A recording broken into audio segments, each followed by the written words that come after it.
Hi, I'm Dr. Shabazz, Indian River High School Public Speaking, and today we're going to talk to you about how to stage a formal debate. Let's take a look. Most consider an argument won by whoever can speak the loudest. However, it takes major propositions, minor propositions, research-based facts in order to win a formal argument, otherwise known as a debate.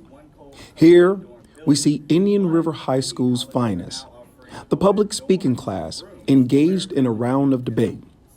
A normal debate has a pro side and a con side, and it can be structured in a congressional style, policy, Lincoln Douglas. Here, we're just taking a look at a basic debate where you have a pro team and a con team, otherwise known as affirmative and negative. We start with the pro speaker with a prepared speech, and then we go into the con, the negative side, in a prepared speech. These speeches are not refuted or debated until the second speaker has a chance to speak, in which they make as much of their possibility or opportunity to refute what the other side is saying. You go pro, con, con, and then pro. The round normally lasts maybe 2 or 3 cycles of this before we go into closing arguments, one from the pro side and one from the con side. Saying co-ed dorms are an option, not a rule. We all know about HBCUs, how wild some fraternities can get, and they can go into females' rooms and do whatever they want with them. But with a male around, that would lower the amount of that and also protect the females. And it's also, like I said, an option. So women do not have to stay in the same dorm as male. If they want another female, they can do that. And let's not forget, this also helps the LGBTQ community. If they want to live together, they can live together.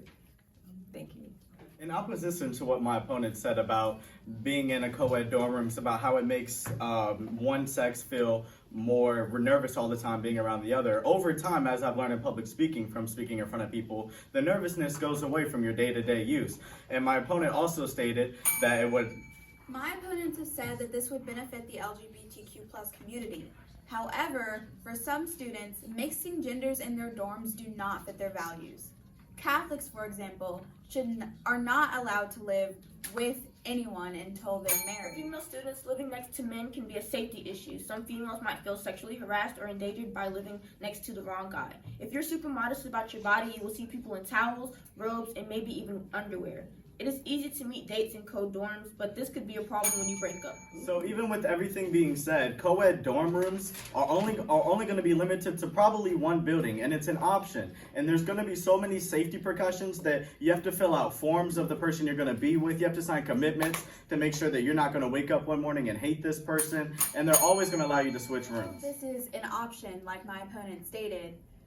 However, there is housing, and it's set. You can't just move rooms in the middle of the semester because of your roommate. When you have same-sex dorms, I believe we should move to make college affordable for everybody. A campaign ad from Pete Buttigieg that started airing in Iowa on Thanksgiving. What gave him this idea after hearing New Mexico's plan to make their public colleges and universities free. New Mexico State University has substantially grown by 13% after making this in-state tuition free. If we're seeing positive results from eliminating college tuition, then all states should follow in order to help grow public colleges and universities. According to College Raptor, everybody knows what college is. You go away from your parents' house and you just learn. You just get your own life. But why is college tuition free? The whole point of college is supposed to show people who are ready to become their own independent person. Besides, you are paying to have a future job. This is the path people took to have greater success. You have to consider, there's risk in business. You had to make money to earn money. College is an investment for life. If you want a greater outcome, you have to invest your time and your money, and it will all be worth it in the future. Students are provided with financial aid and ways in which to cover college and make it more affordable, and keeping in mind that you are paying to have a better job in the future and not be working in jobs that require less education and which anybody could just obtain. College students are provided with scholarships. Before your adult life even begins, college puts you $32,600 in debt. This year, student loans are at an all-time high of $1.41 trillion. Last year, it was an all-time high of $1 trillion. So does a four-year college for a bachelor's degree that isn't enough to be outstanding for your resume worth it? It takes 10 years to pay it off. Is 4 years equivalent to 10 years? Is that fair? Also, Americans alone graduate with Most kids drop out due to the inability of paying tuition.